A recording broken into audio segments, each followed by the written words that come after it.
Lecture 9, Laozi, Daoism and Chinese Buddhism. When Mahayana Buddhists entered China, they were pleased to encounter Daoism, a Chinese philosophy that is highly compatible with Buddhism.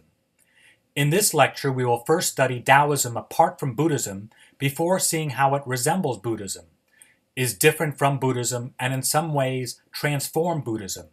A Chinese Buddhist school that represents the synthesis of Buddhism and Daoism is Shan Buddhism, also called Zen Buddhism in Japan. Daoism. The central person for Taoist ideas is the Chinese man Laozi. He lived around 500 BC. It is believed he lived around the time of the famous Chinese philosopher Confucius, whom we will study later. The major work attributed to Laozi is the Tao Te Ching. This poetic work is interwoven with a number of central ideas, including giving prominence to attributes considered feminine, harmony among people and with nature, non-intervention, the personal, and emptiness. While listening to the excerpts below, try to determine how these Taoist attributes are present.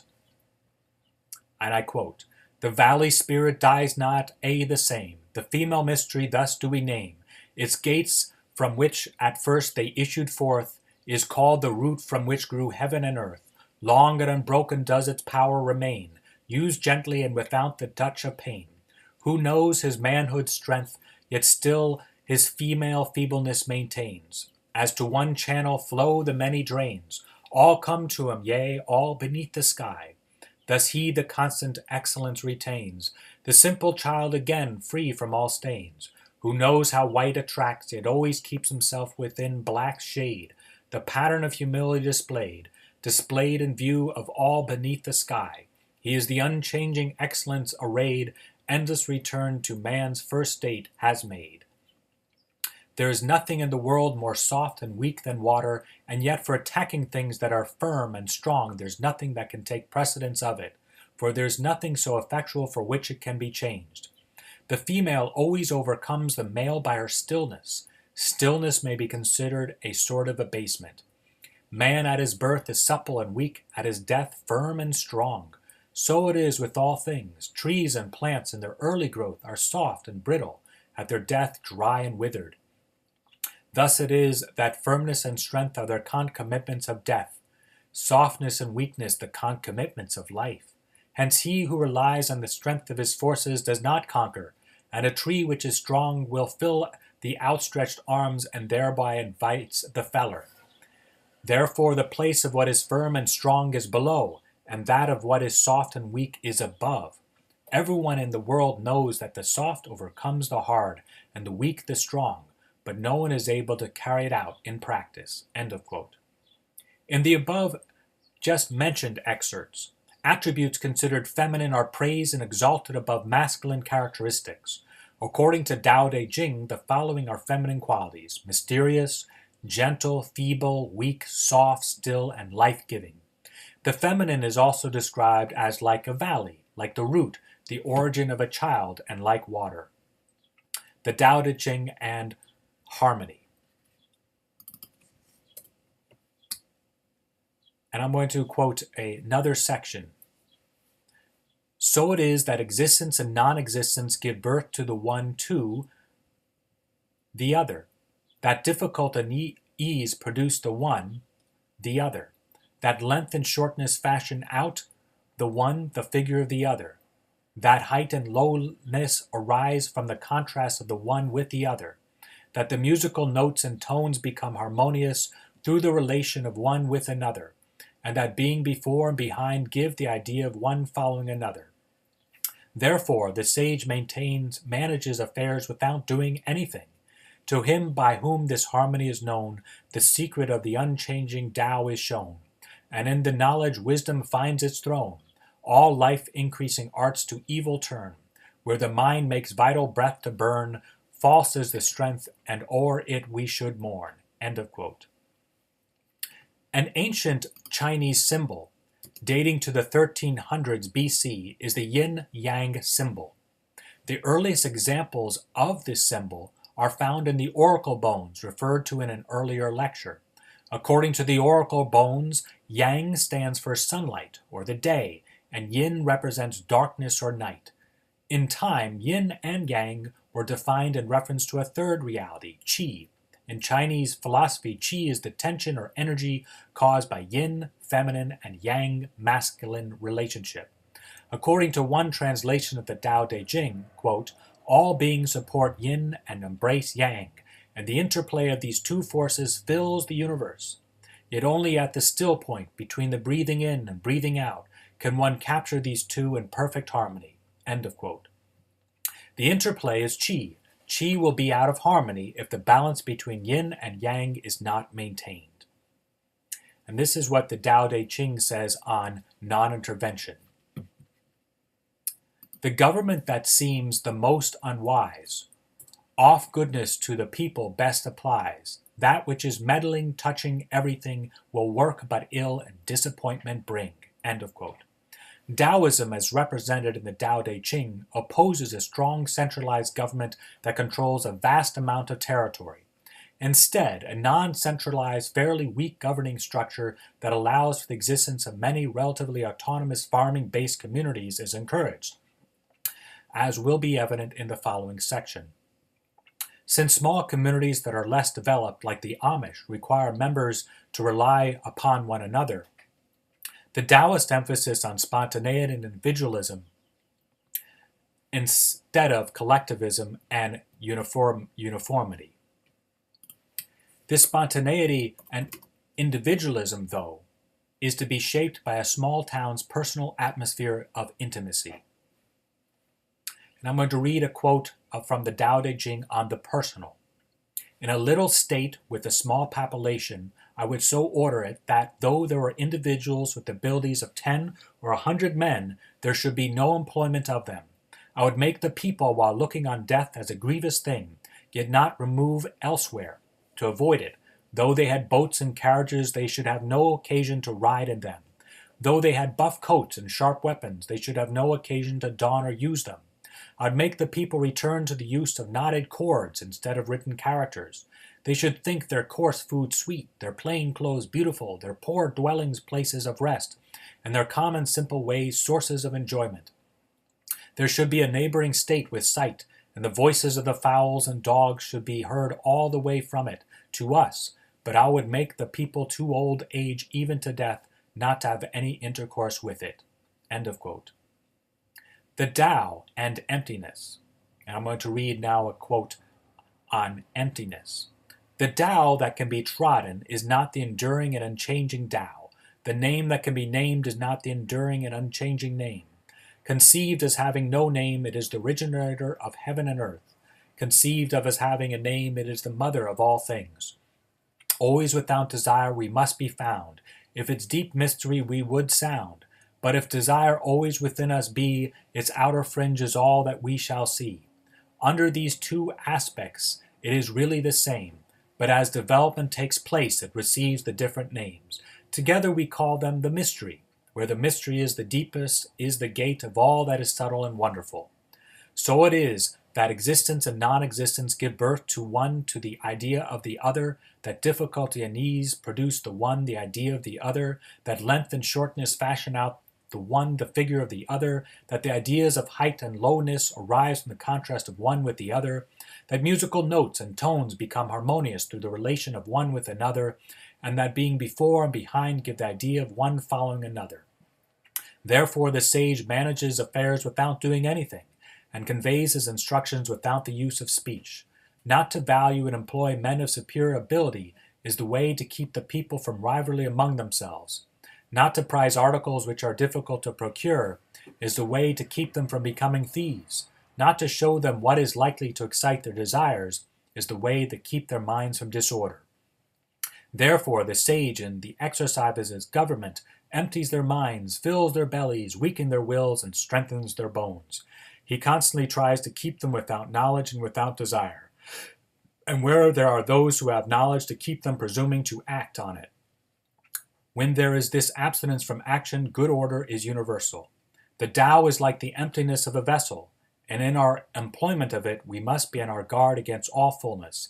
How deep and unfathomable it is, as if it were the honored ancestor of all things. End of quote. Shan Buddhism. The last mentioned feature of Taoism, emptiness and inaction, as more fundamental than substance and action, particularly drew the attention of Buddhists as they spread Buddhism into China during the Tang Dynasty, that lasted from 618 to 907 AD. As practice of Buddhism increased in China, it steadily decreased in India from the 600s AD onward. At the turn of the century, 1000 AD, it was practically non-existent in its native land of India. Are reasons for its decline, but not sole reason, nor perhaps even the most significant reason, was the expansion of Islam into India. Concluding that Islam's expansion into India was the reason for Buddhism's decline, some maintain, is a reductive fallacy, which David Hackett Fisher in Historian's Fallacies explains, quote, reduces complexity to simplicity or diversity to uniformity and causal explanations, end quote. Fisher, though, goes on to acknowledge that this manner of reduction cannot, quote, be entirely avoided in any historical interpretation, end of quote, since it is impossible to include every factor that helped to bring about an historical event. A factor other than Islamic invasion of India and the destruction of Buddhist temples in India by the invaders is that Buddhism rejected the caste system of Hinduism that was deeply rooted in the Indian psyche. Finally, since Buddhism came after Hinduism, it lacked the wealthy benefactors that Hinduism had acquired over its many years of existence. The steady growth of Buddhism in China was accompanied by a moderate transformation of doctrine and practices of Indian expressions of Buddhism, specifically the Taoist appreciation of nature, Confucian loyalty to family ties, Taoist emphasis on the personal, and one-to-one intimate transmission of teachings were assimilated by Buddhism while developing in China. A Buddhist school that acquired a distinctly Chinese color is Mahayana Chan Buddhism. Other Buddhist schools that grew in China include Pure Land, which you have already been introduced to, Huanyuan, and Taintai. In the last half of the 800s AD, Chan Buddhism and Pure Land became the dominant schools. The Chan school claims that its founder is the Indian Buddhist Bodhidharma, who traveled to China. Mahayana Chan Buddhism spread to other East Asian countries. In Korea, it is known as Son Buddhism, and in Japan as Zen Buddhism. Vietnam also owes its Buddhist tradition largely to Chinese Mahayana Chan Buddhism. During the 600s AD, various expressions of Chan Buddhism developed. The northern school of Chan advocated gradual enlightenment. In contrast, the southern school argued for sudden enlightenment. Both expressions of Chan Buddhism understand meditation as central to Buddhism, in accordance with the definition of the word Chan, which means meditation school. Han Shan, Cold Mountain. The writings of the Chinese poet Han Shan well reflect the synthesis between Taoism and Buddhism of Chinese Buddhism. His name Han Shan translates into Cold Mountain. Some accounts, though, refer to him as Han Yen, which means cold cliffs. As with his name, it is not certain when he lived. Some scholars place him right before the Tang Dynasty, in the short-lived dynasty that preceded the Tang Dynasty called the Sui Dynasty, 605-618. While pondering on his poetry, try to determine which elements come from Taoism and which from Buddhism. And this is poem 1 from Han Shan. Whoever reads my poems must protect the purity in his mind. Stinginess and greed must change into honesty day after day. Flattery and deceit must right now become upright. Expel and banish, wipe out bad karma, return to rely on, accept your true nature. Today you must attain the Buddha body. Quickly, quickly treat this just like its imperial law. Poem 31. Dark and obscure the way to Han Shan, far apart the shores of the cold mountain stream. Chirp, chirp, constantly there are the birds. Silent and still, in addition, there are no men. Whisper, whisper, the wind blows in my face. Whirling and swirling, the snow piles up all around. Day after day, I don't see the sun, and year after year, I've known no spring. Poem 228.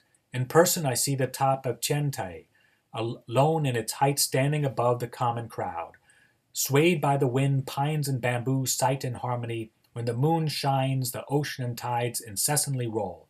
Below I look out the edge of green hills. To discuss things profound, I have the white clouds. My delight in the wilds agrees with these mountains and streams, my original ambition to admire fellow followers of the way. Poem 277. In front of a cliff, all alone I silently sit. The round moon brightly beams in the sky. The 10,000 forms as vague shadows appear in its midst. But that one wheel, fundamentally, there's nothing on which it shines. Free, empty, unbounded, my soul in itself is pure. Embracing the void, I penetrate the mysterious and profound. By using a finger, we see the moon. The moon is the hinge of the mind. Zen Buddhism. Buddhism was introduced into Japan during the early 500s AD. At the time, the dominant way of worship in Japan was Shinto. Shinto believed in many gods, with the sun goddess Amaterasu as a central deity. For this reason, Japan identifies itself the land of the rising sun.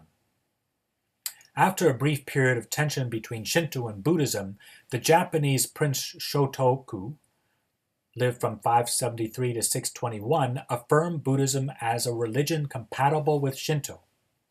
According to Eckel, Articles 1 and 2 of the 17-article Constitution to Japan, attributed to Prince Shotoku, indicate that Shotoku promoted Buddhism in order to unify Japan politically.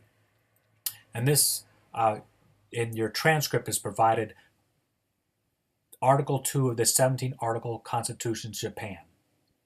As a result of Prince Shotoku's support of Buddhism, a number of Japanese Buddhist schools took form, including the following: Shingon, Tendai, Japanese Pure Land, and Zen Buddhism.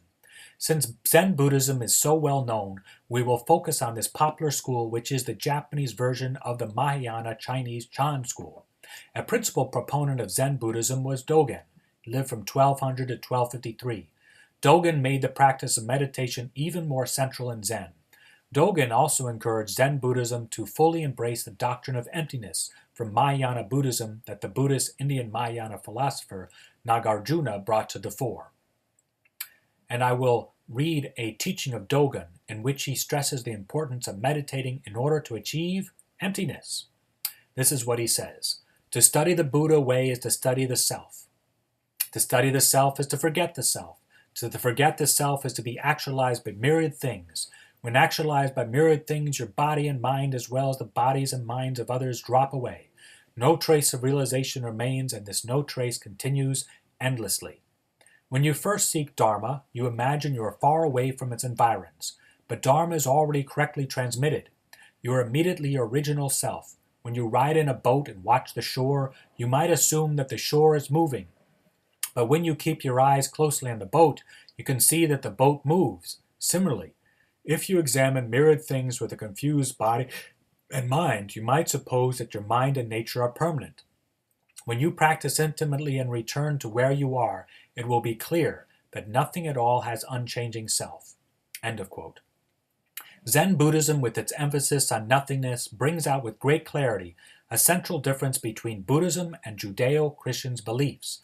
According to Genesis, God created out of nothing. In other words, out of physical nothingness, God created something. The belief in God as a creator is central to Judaism and Christianity. This belief informs all other teachings and practices. One practical effect is the great value of being creative, since we're made in the image and likeness of God, who is the creator. Zen Buddhism is almost like a reverse image of the central Judeo-Christian belief in creation. According to Zen Buddhism, the physical world of suffering, the wheel of samsara, has always been. In order to escape this eternal, timeless wheel of suffering, Buddha proposed attaining nothingness out of something. God bless.